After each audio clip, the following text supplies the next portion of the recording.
So many, many thanks, Gail, for your help, for your invitation. I'm really honored and pleased to be here. I'm also very pleased because I have many friends in this room. And so Ana Maria Cheto is here from Mexico. Mark, whom I made suffer once when he was finishing his doctorate. And there is, of course, Leo, who is an old accomplice, and so on. So it's a real pleasure to be in your midst and to discuss with you the whole issue of open access. I've been asked to to discuss the history and the meaning of open access. And this is exactly what I'm going to proceed right now, if I can get back to the desktop. Let me see.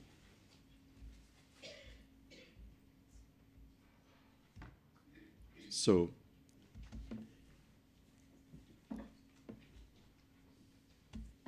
here we go.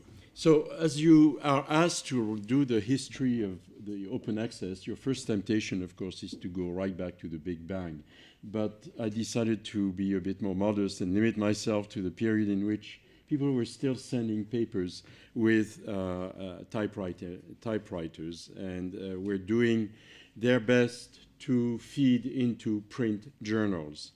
Now, the whole history of open access, in effect, can be summarized more or less in this very complicated and not terribly informative slide.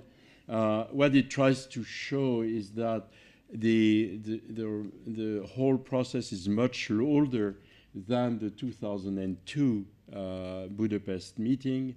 It has to do with great, deep changes in the publishing of journals in the print world in the 50s and 60s, well before we spoke about open access. It has to do with the change in the market of journals. And it has to do much more recently with, of course, the whole process of digitization. One of the themes of this presentation will be that the open access movement, as we like to call it, is actually nothing but a derivative, a second-order effect of a much deeper phenomenon, which is digitization and networks. That is shaping our cultures, our civilizations. The recent spats around Facebook are only some indications of this kind of process and evolution. Open access is, you might say, a minor event on the side of digitization. So I will go through all these points one by one later on. I won't let you get tired of reading all that much text. I just wanted to give you a sense of how complex and ramified, in effect, this thing was. The first thing to note is that, and why was scientific publishing so deeply and profoundly changed? The first thing is the effect of the Second World War. The effect of the Second World War absolutely propelled scientific research to the front ranks of economic activities, and it's here symbolized with the nuclear bomb, with the rockets, the V2, and the radar. The radar has a personal relationship to me because it was the radar that was picked up by the British in 1942 at Bruneval in Normandy, and it happens that my mother lives half a mile away from there. So for the anecdote, you can add this to your store of knowledge. This was the first successful coup, by the way, by the British Army in the Second World War on the continent, well before Dieppe, and the attempt at Dieppe in 43, late 42.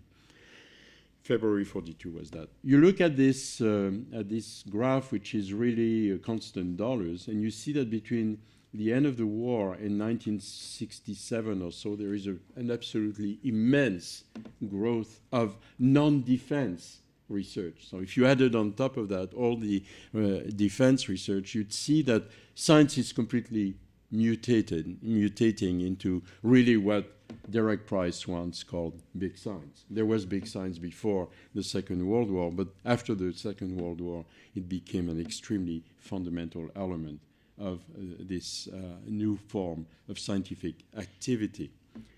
So when you go back to Henry Oldenburg, and we have the usual principles and values associated with Oldenburg, the value of what journals and other instruments can do: registration, certification, preservation, dissemination, and more recently, and I'm going to put a lot of weight on that, evaluation. We are in effect already trying to find some form of stability and continuity in a system of scientific publishing, which actually was, as I am going to try and show, was completely transformed. So immediately after World War II, if you look at the landscape, there are commercial journals, of course, but they're marginal, they're secondary. They are used by publishers really to maintain a link with a pool of writers who might do the right thing, which is to write the profitable object called a book. This is the time when books are still extremely important for the publishers, and exclusively so. Meanwhile, the academies, the learned societies are trying to respond to the growth of scientific research by publishing ever more articles in their journals, but they are having a very tough time in doing so. I want to underline one thing which I'll come back to later on, which is that at that time journals still reflected communities. One could even say, and go further, journals at that time reflected largely national communities with some international exposure. So think of our journals nowadays when we sing the praises of international journals. In 1950, this would have been the exception, and it would have looked a bit strange. So what happened is that the journals got commercialized, because you have to see that despite the fact that societies are selling subscriptions to non-members and giving the journals to their members, the societies are really handling a revenue flow which aims at supporting a journal, and it's a simple production of a voice, a collective voice for the service of the community. They don't make any profit out of that. In fact, they subsidize their own journals by asking their members to pay dues, and the dues go largely towards supporting the journals. So you have a situation where scientists are in control of their means. They pay for it to a large extent. Libraries help by buying some subscriptions. Individuals who are not members of the society help as well because they also buy subscriptions. Subscriptions are modest in price. People are happy. Things are going nicely, more or less, except that this extremely rapid growth of science is putting an enormous stress on the system. So the commercialization of journals really changed the whole situation. I'm going to call it a counter-revolution. It is a kind of revolution. I would call it a counter-revolution in the old sense, the political sense of a counter-revolution. It has dealt some very important and difficult blows to the whole research system of our planet.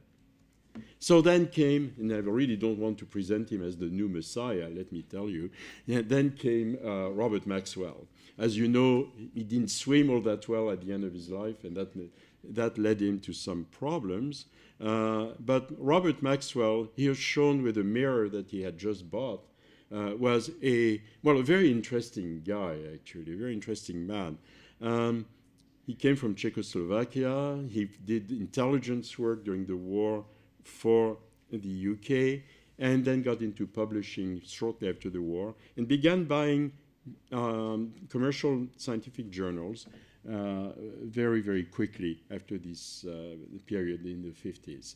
He saw a way to commercialize journals, and his Pergamon Press was it was the emblematic system or trademark that stood above this attempt. So what happened?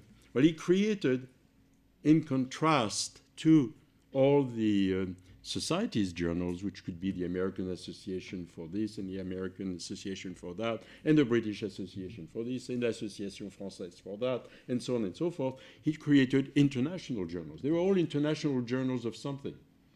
And he just created dozens of those. But that's not enough. It's not because you create a lot of international journals that you end up having internationalized journals.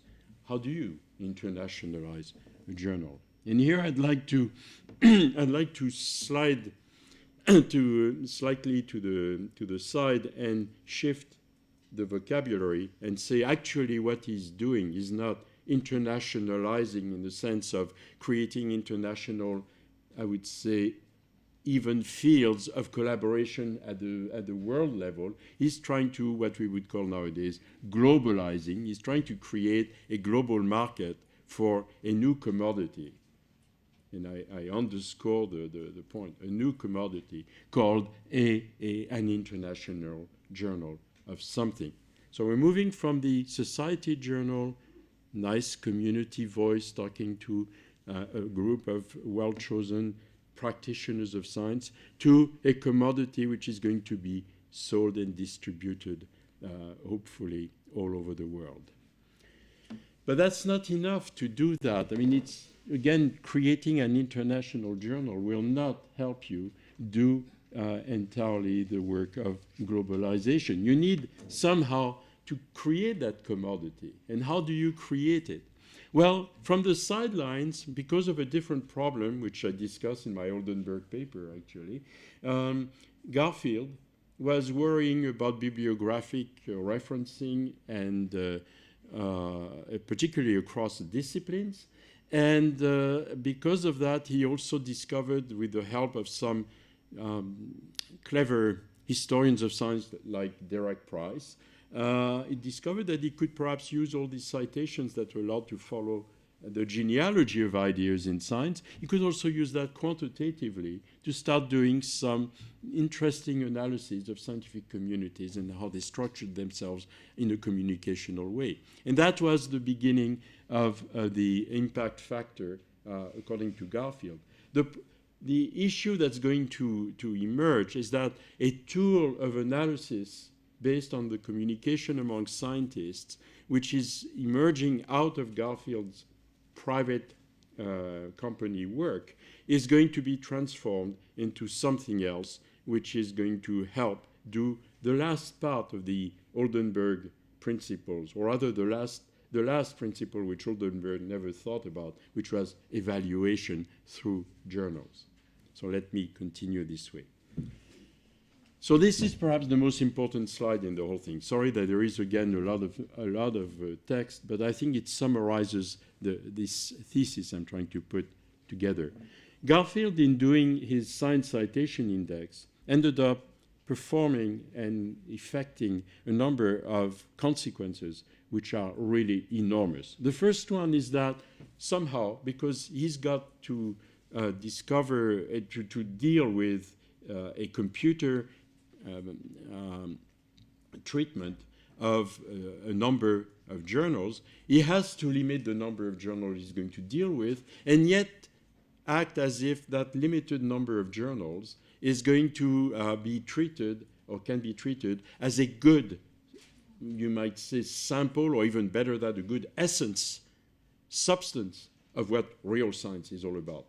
And he comes up with this distinction, which is really, really incredible. He divides scientific publishing in the world between what is called core journals and what is called non-core journals. Now, before Garfield made that sort of distinction, which became effected by the existence of the Science Citation Index and its own limits, its own perimeter, journals were on the gradient of visibility, of distribution, dissemination, and so on. There was a continuum of journals in the world. But that suddenly they were separated. And worse, he managed to make his core journals look so credible, particularly to the librarians who were trying to use this law of concentration of journals, which was related to Bradford's law of dispersion of information, which is an old library, information science theorem, so to speak. He managed to implement that core set as being really what is important all over the place. So the librarians begin to buy all the same journals, which are in the list created by Garfield. And he essentially manages to exclude the non-core journals and pushes them into invisibility. You might say at that point the whole drama of Latin American publishing, of African publishing, Asian publishing was born because they were pushed into invisibility. Their journals became non-meaningful. You could not be faulted as a researcher if you failed to cite the right research from a Latin American journal. Who cares? It's not in the core journals. It's not in Garfield. Who cares? So you see the kind of really dramatic change that Garfield is doing because he's trying to deal with a very practical problem. With his computers in the 60s and early 70s, he couldn't handle more than maybe 1,500 or 2,000 journals and follow all the citations in these journals. So but he had to justify that and look at the consequences of that. And then, because people like Derek de Soler Price and others begin to play with the citations, which can now be followed closely and, in fact, calculated, counted, and so on, well, this is a magnificent, soccer game to play a new kind of intellectual endeavor. Scientometrics begins to emerge, and the impact factor begins to be discussed, which is fine. I mean, this is a good research project. I fully agree with that. But the problem is that it also does something to the core journals. Instead of being journals with a sort of loose reputation relating to various societies, countries, associations, they are now being ranked. And increasingly, the ranking takes on a first row importance. So that the impact factor, despite all the caveats that have been said about the impact factor, begins to act as a universal currency, which is then used to evaluate journals. And then by extension, well, if people publish in good journals because they have been evaluated by the impact factor, those researchers must be good too. I used to say, you're being now evaluated the same way that you would be evaluated if people measured your worth by the length of the limousine into which you managed to climb. And that's about the same, the kind of evaluation that this is giving us. And another insidious problem that emerged, which I won't deal with today, but which really deserves being investigated, is that people also know that the impact factor works better if you do things in English than in other languages. So that pressure begins to mount to publish uniquely in English. And if you put this at the time this is happening, right in the midst of the Cold War, this might have been in the mind of some of the strategies behind Garfield and the publishers, and people like Maxwell as well, might have been a sort of memory of what the French and the English had tried to do after the First World War, when they tried to isolate German publishing from the world. There was a 10-year period after the First World War when French and English conspired to try and isolate German science as being seen as the big fault of the German imperialism of the time. And it may be that in those years, 60s and 70s, a similar argument was targeting the Soviet Union. And this could be. I haven't done the research on that, but I find the time coincidence extremely interesting. Let me put it this way: by putting English at the center of the world science communication system, it certainly was not hurting the United States, and it certainly was not helping the Soviet Union. Then when you have all of that, then your commodity system can work. And this is when of course, the inelastic market happens. Michael can correct me if that curve is not correct, but I do think it does represent visually very, very well. If you increase the price by 40% on this curve, you lose only 10% of your demand. So if you calculate how much you can get in total revenue this way, you don't care if people individually do not subscribe to journals anymore as they used to society journals. You know that the libraries are going to take the slack. They'll pay, and they'll pay, and they'll pay again. And then, of course, at that point began to emerge something that the librarians looked totally bemused and wondering about, and it was what has been called famously the serials pricing crisis. It starts in the 70s, and it sort of builds up to the present. The recent spat between the French consortium, Couperin, and Springer is just one last element into this long series of tensions, battles, conflicts between the library community and the publishing community, because this system creates an inelastic market which actually invites a rapid rise in the prices of journals, but at the same time, as I just mentioned, also changes its distribution pattern very deeply. Instead of having many individual subscribers, you have now a few libraries buying these subscriptions, which makes the marketing much easier, incidentally. And then when things got really bad, it became even easier because the libraries tried to react by creating consortia. I mentioned Couperin. They exist in many countries. And they are trying, of course, to fight against the publishers in that fashion with little success, great difficulties. And, of course, every time making, you might say, the transaction costs of the publisher ever lower, which is actually, in a sort of paradoxical way, it's a good way to help the publishers get together, and you do a deal for the whole planet by one big consortium with one big publisher, and the whole thing is done. And that's the ultimate image of the whole thing that you could imagine in this vision. So it goes on, this serial pricing crisis. It is the reason why very often librarians began to support open access when it became obvious. But I must immediately say that, well, librarians are, good people. My wife is one, and she's in the audience, so she knows I believe that. But the library was actually hitting the whole, or approaching the whole question of open access in the wrong way. They thought that by doing open access, they were going to somehow have some lever to help the publishers restrain their greed, so to speak. Of course, it didn't work that way. And all it did was to frustrate librarians and sometimes researchers, but the price of journals was not really significantly affected. So the process has been started in the 70s. It's still with us. And note in passing, I haven't talked about digitization yet. I'm still in the print world. Now, digitization is I think, the second factor behind open access. For one thing, without digitization, you cannot have open access. Why? Because the marginal cost of production of a document in print is significant. In digitization, it's close to zero.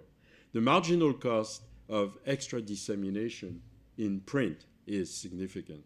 In the digital world, it's essentially zero. So essentially, the double whammy of dissemination and production, supported by digitization, leads to the possibility of, what could we do with those nice computers that are being networked in the late 80s and early 90s? And as early as 94, my sometime opponent, but actually friend, Stefan Harnad, we've had some serious battles, he and I, but I like him a lot, wrote a text which actually was sketching out very well the objectives and the advantages of open access. But in so doing, he suddenly revealed something that we had not thought about very, very well before. What kind of person was being helped by open access? And we all said researchers. But researchers are complex molecules, and you have to sort of analyze them a bit to understand what's going on there. In the subversive proposal by Stefan Harnad, what he's really aiming at is we, the researchers, at the moment when we are seeking information, looking for information, scouting the work of the others. That's what we're doing. A researcher is not just an info-seeking person. He's also a creator, and he's also looking for status, as we're going to see.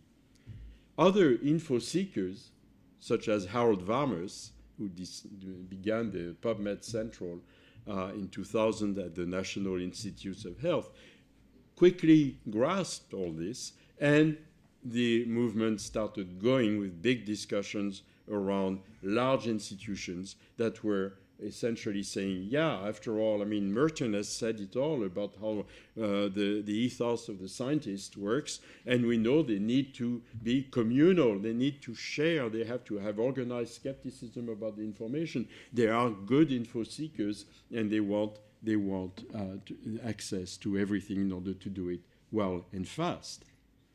So in 2001, this is the group, part of the group that met in Budapest. The movement gave itself, actually the day ended up on a disaster, I can tell you that. We had not agreed on anything at the end of the day. And a couple of us said, well, maybe we can save the remains of this day by simply organizing perhaps a living document and try to have a manifesto come out of it.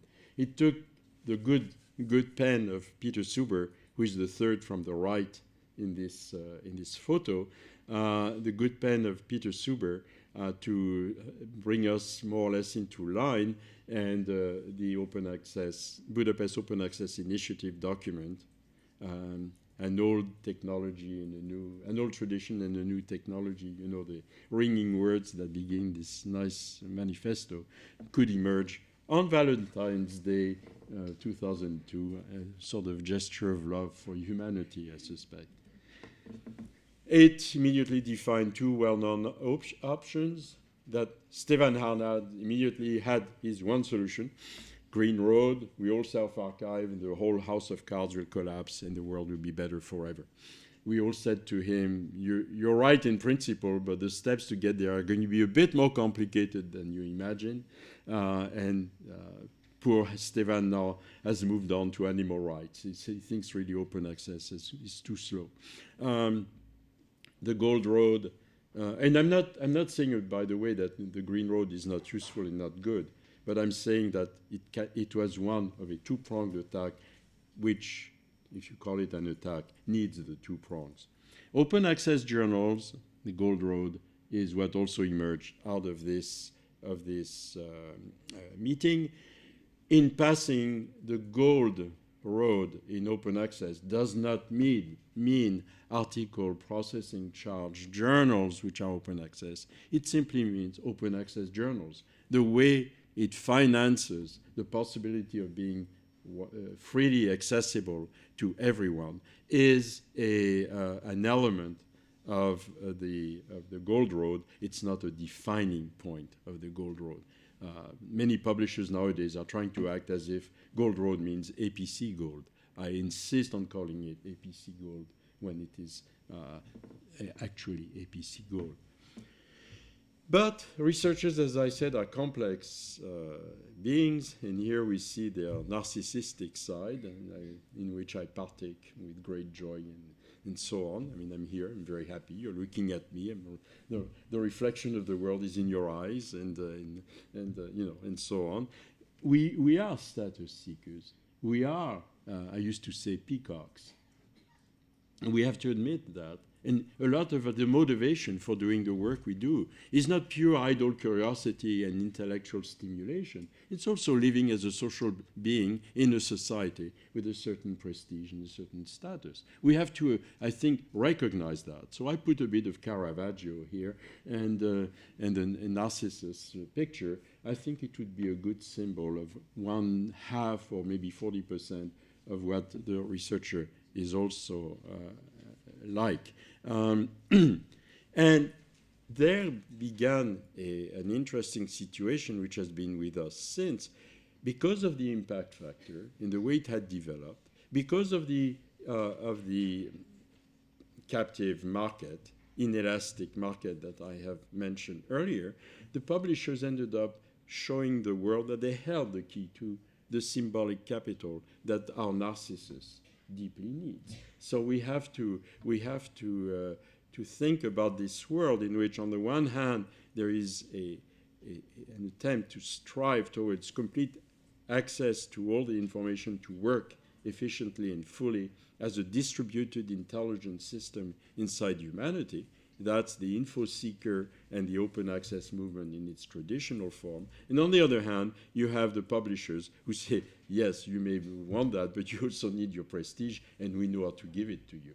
So it's a bit like, the devil taking Jesus on the temple and say, if you adore me, I'll give you all this around. There is a bit of that in this, if you want some gospel-based evidence. Then what happened at that point was how the publishers began to fit and see what they could do with this new emerging landscape. And one of the, I would say, interesting business inventors, innovators, he still is, in 2000 was Vitek Traksh, a mathematician and also filmmaker. He's a very interesting guy, who invented essentially the first form of commercial open access. He invented the business model of the APC, the Article Processing Charge, with Biomed Central, aided and abetted by someone who was going to sign alongside with me and a few others, the Budapest Open Access Initiative in early 2002, Jan Velterop, who also is going to have an interesting go-between career between the open access movement and the commercial world. Here is Jan Velterop. Just as a reminder, he joined Springer in 2005, and he starts pushing what Springer was beginning to explore, called the open choice.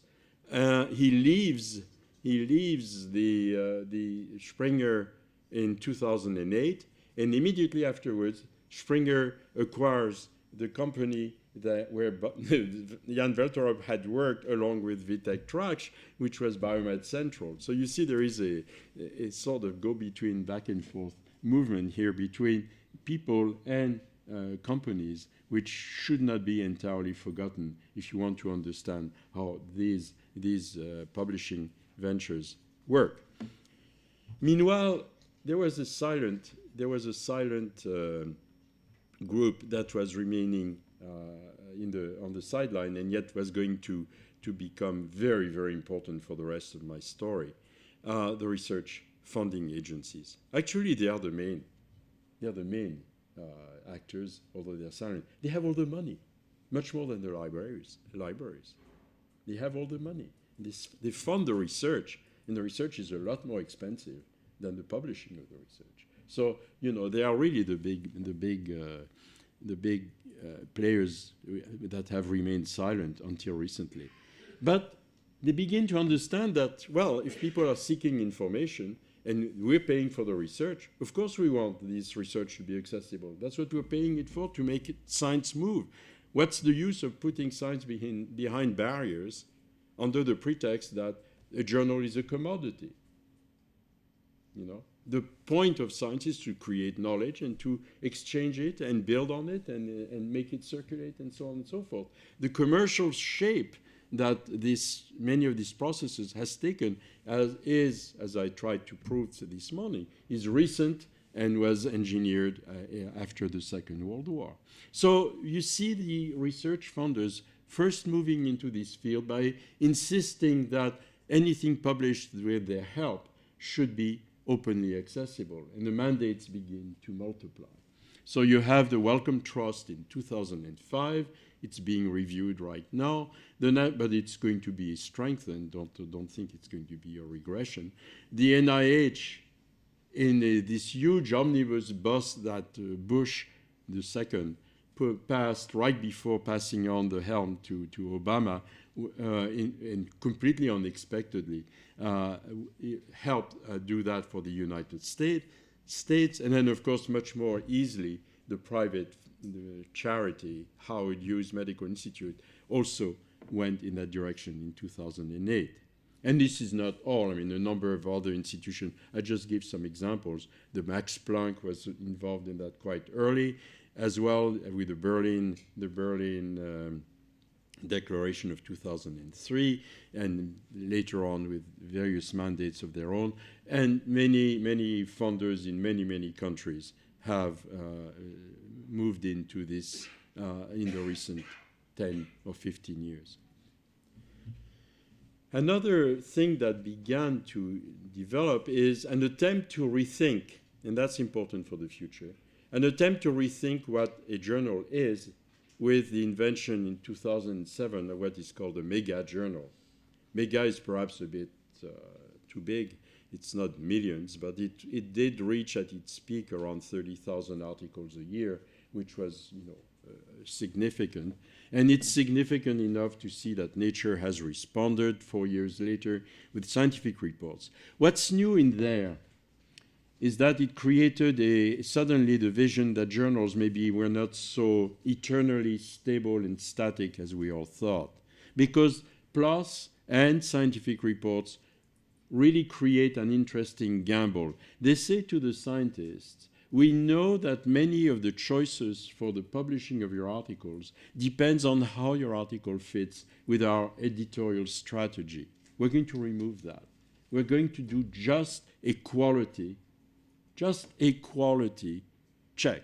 In other words, you can study any topic, and we will not try to maximize the number of citations our journal gets by selecting the good articles that also deal with the good that is visible and popular topics at a certain time in the history of science. We're going simply to look at quality.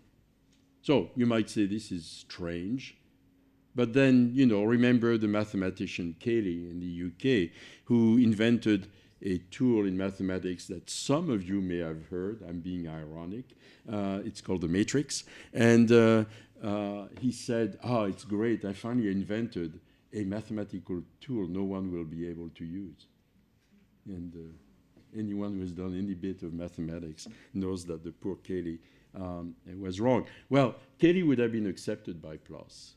He might have been rejected by many other journals nowadays. Then in the last decade, and then Michael is going to treat all of this much more precisely and in detail than I, because that's, I think, partially your presentation. But in the last decade, you start seeing a gradual adoption of open access by commercial publishers in a variety of ways. But the most common one is the so-called hybrid model. Now, the hybrid model is very, very simple.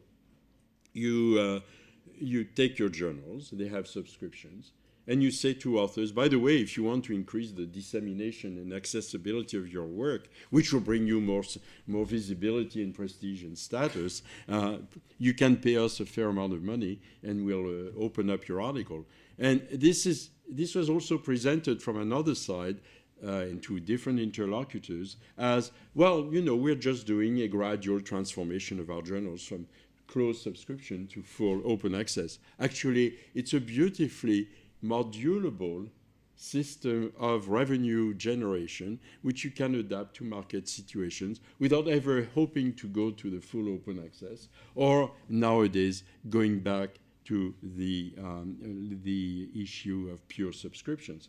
I still remember at Frankfurt when I was not far from Dirk Hank, who at the time was the CEO of Springer, and he said laughingly, I never expected to see the funders give me a new revenue stream with hybrid journals in my collection. In other words, the libraries are going to keep on buying the journals, and they will pay the subscriptions. There will be some authors who, through some means, will find the ways to give me the thousands of dollars I want to put their article in open access. And I can sort of play with this on this double register, so to speak, left hand, right hand, and do a bit of polyphony, economic polyphony, which will be very nice music to my bank.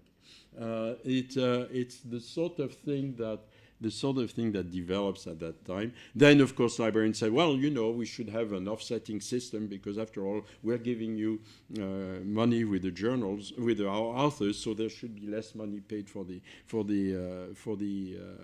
for the journal access and so on, it becomes a mess, becomes a complex series of, I would say, inconclusive negotiations. It's part of the game to keep the publishers in a very good situation and the research being essentially paralyzed and caught in its prison for quite a while.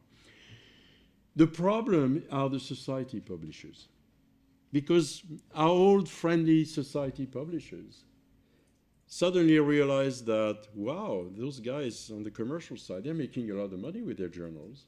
We could make a lot of money with our journals, and we could do all sorts of very interesting things for our communities. So the result of this was that most of the societies began to raise the price of their journals way back in the 80s and 90s, and selling the journals more and more exclusively to libraries again, and began, of course, to finance the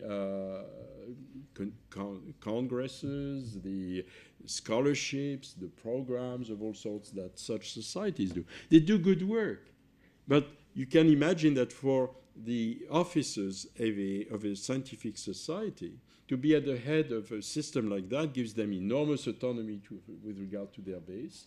Their base get very often some perks with regard to access to the journals, and they have this money to do interesting things in their society. It gives a new vocation to the society, except that it also drugs them to the business model that has been essentially invented around Maxwell. So this is another thing. And then finally, you have one first, I would say, national, I would say, catastrophe that developed in the UK. The UK decided that they wanted to go really into open access, and they were going to pay all the APCs, and they didn't put the right safeguards in the whole thing, and now they're paying huge bills around something which essentially is not giving, it seems to me, all the right results to the country. It's a lesson, I think, for many countries. I will let Michael develop all these versions of journal publishing, open access, and so on in his own presentation. He'll do a much better job than I. And at the same time, you see Europe moving in the same direction. There is an OA mandate with the essentially Horizon 2020, which could be called FP8, of course. It's supposed to be fully implemented by 2020, where in 2018 it's creating some trepidations around some programs inside Brussels, but let's see what will happen there. But there is work going on that. Our expert group has been seized with some elements of that, and we know how difficult it can be. We see also Europe developing, on the green side of things, a very impressive network of repositories with open air. And thereby, Europe has revealed that repositories and the green road make no sense if they are not networked. If you create institutional silos of the local production of science just in your little corner, it really doesn't do much for science. Why don't researchers deposit spontaneously much in those silos? Very simply. Again, the narcissist says, wow, I'm going to bury my article at the Université de Montréal. Who reads the repositories? There's stuff in the repository of the Université de Montréal. That's where we put the theses and the master's degrees of our kids. That's not serious work for us. We want to be well disseminated and made visible. So by creating a network, a one-stop, you might say shopping, I don't like the term, but I'll use it anyway, to access perhaps 450 repositories all through Europe, you end up having the beginning of a cloud, the beginning of the creation of something which I'm going to come back to, which is the concept of platform. So at the same time, as you see, Europe itself has just announced a tender to launch a publishing platform. Kent Anderson on the blog The Scholarly Kitchen would call that the funders straying out of their lane. I say at last the funders are start taking their responsibilities, and they are beginning to offer their researchers the possibility to be disseminated and visible in the world. They'll have to deal with the narcissist vision of the scientist. Nonetheless, I think they're moving in the right direction. So the move towards OA nowadays, open access, really takes a whole bunch of forms which we have to keep in mind, because it does create confusion in the minds of many people. See it as a palpitating, you might say, sort of, or pulsating form of effort, of energy, which tries to create and form its real shape for the future. So you very quickly, and again, it's incomplete, and Michael will certainly complete that right after me. You have the subsidized APC Gold. You have the flipping model, which in fact Michael has studied with the Hanken School team and Bo Christer Björk and others in Helsinki. There is a subsidized model which I think is perfectly well developed by the Latin American examples of Cielo and Redalic. There are now growing library university press alliances, many of which are emerging in the United States and in Canada in particular. You have the service-enhanced repositories, which make those networks of repositories look ever more like publishing platforms, like evaluation possibilities, like bibliographic guidance, like so saying this article resembles this other article. And then you have inside all that suddenly a general vision that emerged out of OCLC under the pen of Lorcan Dempsey, what he calls the inside-out library. In effect, he says, indeed, the institutional repository is the best place to register. Remember all the four values of Oldenburg, to register an article that's coming out in the open. Let's do it locally. It can be done fast and very well done. And then through a network effect, let's create the evaluation and dissemination and quality check certification that you want with these repositories. So the inside-out library is a library that does not acquire things from the outside. It collects things that are done inside, and then through a networking effect creates a global exposure of these productions, local production, for the whole world. So meanwhile, digitization keeps on going. And I told you open access is really a side effect, a derivative of digitization. So what you see also at the same time are the values that were locked together in the print journal. They begin to separate from each other, and new processes, new forms of workflow are beginning to happen. Publishing and dissemination can easily precede certification. That's exactly what Trax is now doing with F1000 research. You submit your article on the platform of Trax. It's there, but it's clearly said it's not evaluated. And the authors at the same time say, well, the following people would be starting evaluators. You can immediately see if those people really want to evaluate that.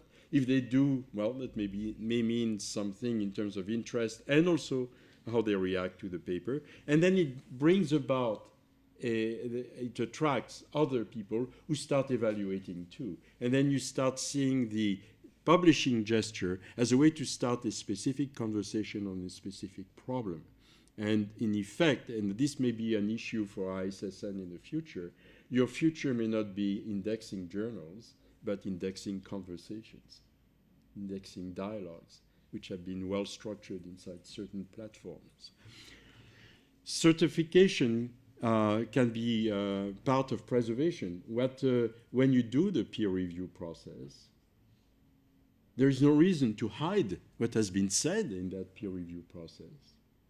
In fact, Track's point is that, since I've put the peer review process as part of certification publicly, two things have happened. People behave much more politely, and they are much more interested in participating in a peer review. I have no trouble recruiting peer reviewers because they know that they can put that in their CV. They have participated in the evaluation of an ongoing conversation. They're in effect becoming secondary co-authors. And that is a new thing that's happened.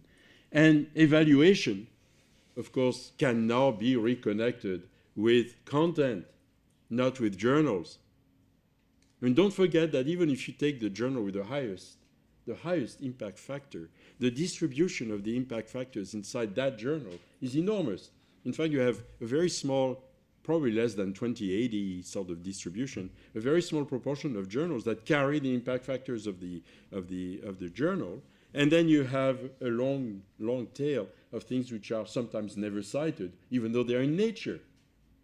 There's a very famous case of an Indian author who, because he was from India, not known and dealing with a topic that was of no interest to Westerners, ended up not being cited for 15 or 20 years. His name was Sambhu Nath De. So digitization works. It works even deeper. You have to rethink publishing. How about thinking about software where you don't publish, you release. You release versions of things. You have a discussion going on, and at some point, the discussion sort of stabilizes itself, and people go at that and read that as a reference for a while, and then the movement starts again, and a new version happens, and so on, and so on. I like to call that these stabilized or semi-stabilized forms of quote publishing, but rather releasing. I like to call them crystals of knowledge. Crystals grow, but they grow in a very specific way. Publishers are no longer a monolithic, eternal sort of entity. They can be disaggregated. Their functions can be dispersed. In fact, we see libraries beginning to take on some publishing functions. We see repository networks taking on some publisher functions. Authors and readers, I've already said, can interact much more directly. It's a conversation. Authors and readers, in fact, doesn't mean very much anymore. Everybody's a secondary author, or perhaps there is no secondary author. Everybody's an author within certain rules of engagement, within certain rules of production. And what is, I think, essential in all I'm saying is that the notion of platforms is beginning to trump journals. Now, a platform is more than a portal or an Omega journal. It seems to me that a portal is very much like the shelves in a library, although if you have a Dewey classification, that shelf has some effect on how you read things in the library because you find books by their location, in effect. But in many ways, you could say the shelf is fairly passive and neutral. A platform is very, very different. A platform really plays on how you interact with the documents. The platform really plays with the interaction between documents. This article resembles this one, or this article has cited that article, so on. You have all sorts of interactions. And of course, as a final sort of loop back system, all this changes the way people relate to each other because they form communities and discuss around all these things. So a platform is really becoming the important element in this releasing of crystals of knowledge in the world that we are entering. So from all that, you also see that journals can start moving away from being mere commodities. Journals are really voices of communities, so they can take on any articles that correspond to the interest of the community, for example, on the platform where they stand. But if you're in open access on a number of platforms, and an article, if it's an interesting article, after all, should and could be put in many journals. You know, it's not because I write an article thinking about a certain audience that someone elsewhere in a different community says, oh my God, this is really important. And why log that into a place where the second community will never look? When you hear people say we need journals to guide our readers so that they don't waste time, I'm answering exactly that. Oh yeah, they don't waste time or they don't see anything. You know, so let's describe the full situation, not just part of it. So you can now recreate journals according to communities and problems. And when the journal folds, who preserves that journal, especially in the digital format? Who preserves that journal, especially if on top of that the publisher folds as well?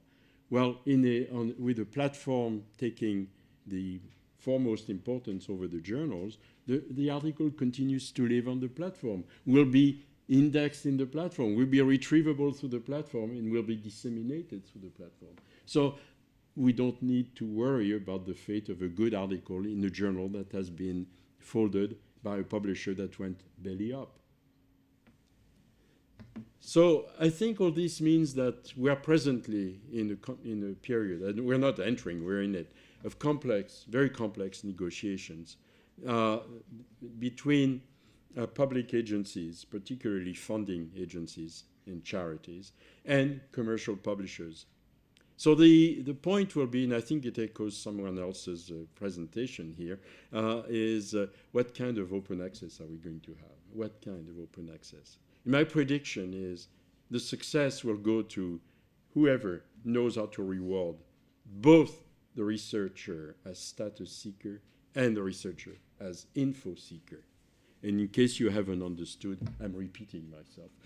You have to do it both ways.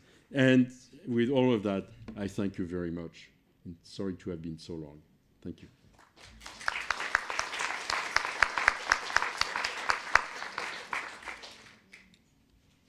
No, I would say just in time. Thank you very much for your presentation. I think we have a few more minutes for questions. If you allow me, I would like just to ask a question regarding the platforms you were mentioning. Were you thinking about platforms such as ResearchGate or between, researchers that in fact gather some articles that researchers, scholars provide? Absolutely. I mean, I'm not, by saying absolutely, I'm not saying that I'm condoning necessarily those platforms. Just to put my cards on the table, I'm very amused by Sci-Hub, but I don't condone the legal behavior of Sci-Hub, okay? I think they're playing an interesting role, and I don't know what's going to happen. ResearchGate and such platforms have also been sort of positioning themselves inside a commercial system of journals with copyright and property rights and so on, which is also part of digitization. I used to say years ago when I was dealing more with internet issues than open access, I used to say that a digital bird knows no cage. And in effect, we see that the documents here are being recycled and repackaged and redisseminated and so on by various actors, some of them legitimately, some not, But that's exactly what I mean by the growing preeminence of platforms with regard to journals. These entities are taking the first rank, more and more importantly. I think ISSN would be well advised to index the platforms, in some ways, depending according to some scheme that I would not even dare to begin adumbrating. But yeah, absolutely. Are there any questions in the audience? We have a mic here that can be used, so please go ahead. Along those same lines about platforms, you mentioned for preservation purposes, you see the platforms as having a key role to preserve both journals and articles. That's right. How do you see services like Portico or locks functioning in this environment? Well, they are themselves more or less virtually. Locks probably more so than Portico. Portico is more centralized. They are in effect preservation platforms. I would say that if we see, for example, a large development of funders platforms, which would recognize each other in terms of quality of platforms, they could immediately also use a locks-like system to tackle the very, very thorny problem of digital preservation. I think one of the best solutions we have to preservation is locks, but even that is not perfect and that is not complete.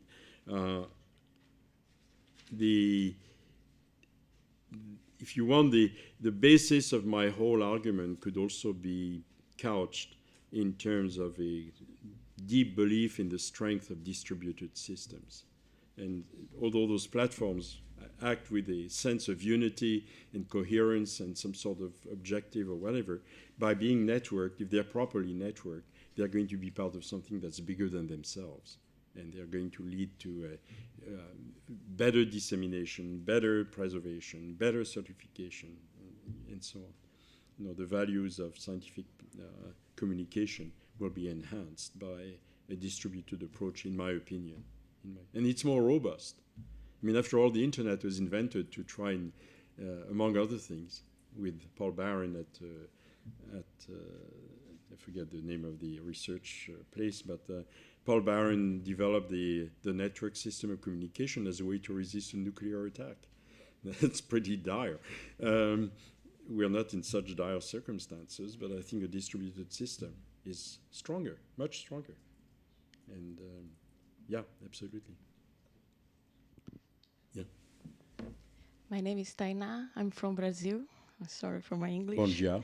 Bom dia. And I'd like, what's your view in the context of open science and the requirement of the journals that also required the available of research data in open access beyond the full text? Okay, well, the issue, I didn't deal with the issue of data at all. I didn't because I think it's a very important problem, but at the same time it has specificities which have to be very much taken into account in comparison with journals. At the point of releasing something, let's say my crystal of knowledge, you should provide the data that you need to support your crystal of knowledge. That I think you should do. That is different from the data that the scientist owns that he or she may want to exploit and develop in 2 or 3 or 4 years in a research program. So there is a time element in, let's say, the retention of data and the use of data, which may vary very much from field to field, from program to program, and from situation to situation, in fact. This said, yeah, when you have a journal or you have a publishing platform or you have a releasing platform, whatever, you should really allow people to see how you got to what you're claiming to say, and also allowing people to the widest possible extent to replicate and verify what you do. One important thing, it seems to me, that we are lacking in modern science is the ability really to reward people for taking the time to check that what has been released or published really is worth it. Yeah, and so journals, if you keep the vision of journals, should, let's certainly deal with this issue. The platform can do it, I think, much more elegantly, because it's looser, it's simpler in many ways, and you just add your store of data to a platform-wide store of data. And if there is any focus or focal points in your platform, these bulks of data are going to congregate and create new synergies, which will be interesting in themselves. Yeah.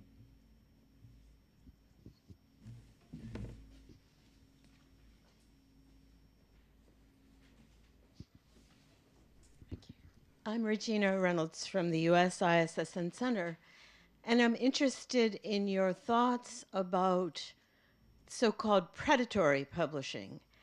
And it's a perception of mine, or that I think is somewhat the case in the US, that it's put a cloud over open access and really in the long run help the commercial publishers by making people perceive, well, those are vetting their quality, they've been around a long time, we can't trust open access because there are these terrible low quality publications. Yeah, no, I think you're quite right, and I think Jeffrey Beall did a terrible disservice to the open access, but we know why. I mean, he was ideologically committed to the principle that open access was a belated form of communism. So it's I mean, give me a break. I mean, there are some people around the Rocky Mountains in the U.S. that think in a funny way. I won't tell anybody there. Oh, I wish he were here. I would engage him. But I'm not afraid of people like that.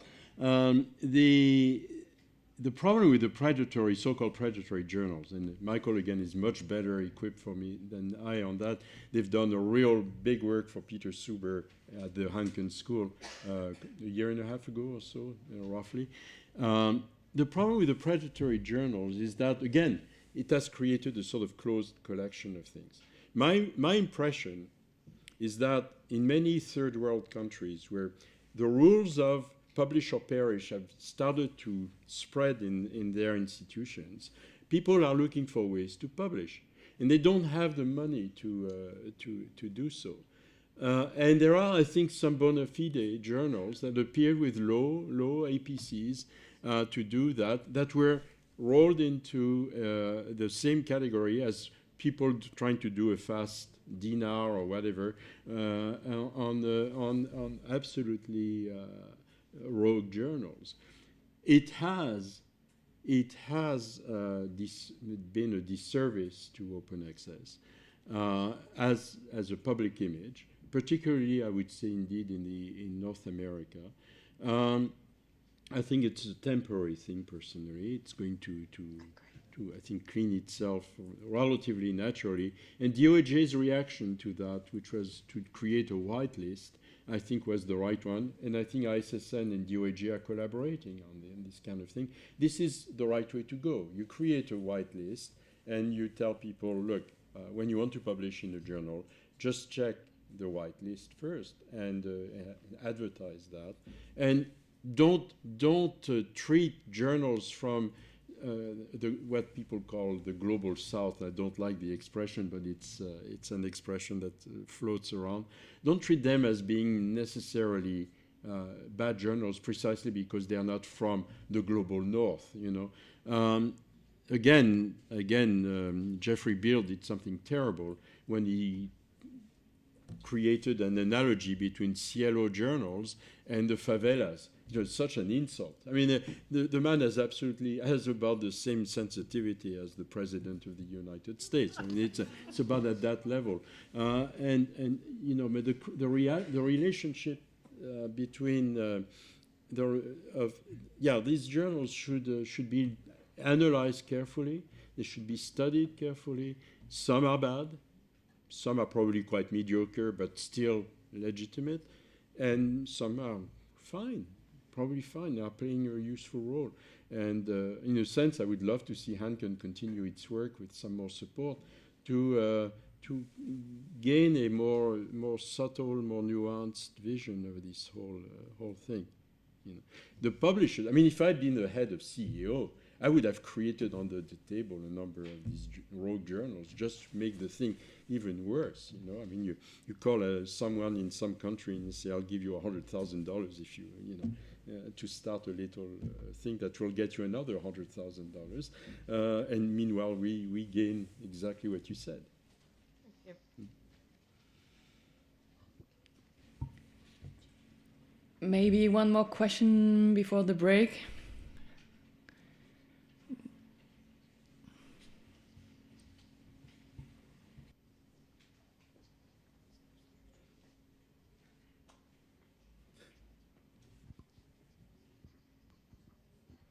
Hi, I'm Didier Tony. I will speak this afternoon. Just a remark on what you said and the role of financing agencies. They have promoted open access in very different way. If you look at the US model and the fight over fast R and all that stuff, the idea is precisely not to have any intervention on the publishing process, but to make, let's say, the green road institutional rather than self-archive. And PubMed Central and Euro PMCs are examples of that, in which the role of the editors is one, to make money on, let's say, an embargo period of 6 months, 12 months, 24 months, or whatever, and then to put the articles into the archive. Then you have to solve whether these articles are searchable, TDM or not, and all that stuff. But basically, what they're doing is not subsidizing them, but telling them, you can do your money, but you can do it only on, let's say, a publishing window under which you have exclusivity. And then it's getting back to the common with this US political idea of taxpayer alliance and the fact that it has to come back to the one that paid it. While what the Wellcome has done is completely different, and Wellcome then went on in Europe, which is intervening into the publishing industries and funding them in order to have these so-called open access articles in which it's immediately available. So you can have, from the financing point of view, different views, and now you have the European Union maybe making its own platform and beginning to be its own publisher, which is a kind of in between of these two models. So I wanted to insist on that, on the fact that the movement, just like Harnott said in 25 years ago, either could completely transform the publishing industry, both in economic terms or in the way dissemination is done, or could actually, in a sense, remake it in the same way, in the old sense. I mean, change the world to make it the same again and again. I fully agree with you. In fact, I think I tried to say that at the end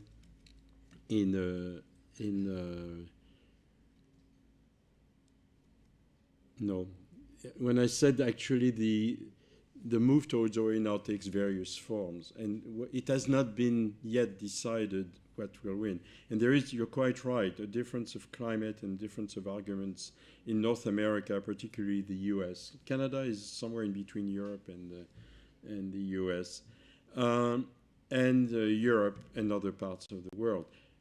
And that's why I say at the end, if it is the sort of system that's going to really give both the researcher as info seeker and the researcher as status seeker, both sides of that researcher, that will win, because the researcher as info seeker has a tough time justifying to himself why I should wait 6 months or 1 year or 2 years to read a particular article. And more